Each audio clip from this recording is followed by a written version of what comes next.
design of various components of aircraft, etc. And we were discussing that. We have some of the great makers of these components in the room with us today. Now, we have a very good relationship on trade, and we always will have. Sweden's a great country. It's small, but it's very sharp. I will tell you, they are very sharp. Thank you very much, everybody. I appreciate it. Thank you.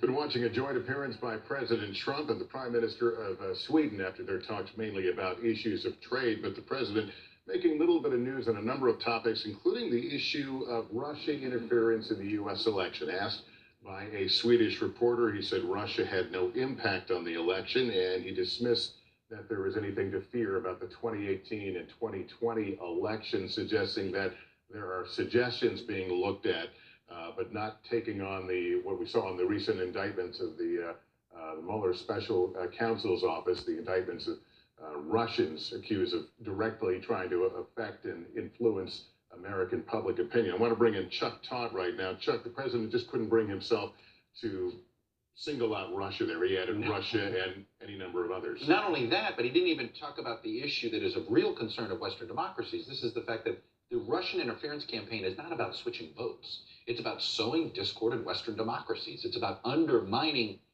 what a democracy is in each of these individual countries for their own gain, which is, I think, pretty obvious when it comes to Europe. What I found most striking, though, about this joint presser is how politely the two gentlemen disagreed with each other sharply. There was sharp disagreements on immigration, sharp disagreements on trade, sharp disagreements on Russia. But they were very polite about how they did it. They didn't undermine each other directly, but it was so clear. I mean, on trade, the Prime Minister of Sweden essentially trying to educate the president. Well, you know, half the supply chain comes from America. Not sure how we're going to. Essentially trying to say, not even sure how this tariffs are going to apply to the way the supply chain works for manufacturing around the globe these days. Or on Russia, where you saw a very pointed remark from the Prime Minister of Sweden, worried about Russian interference.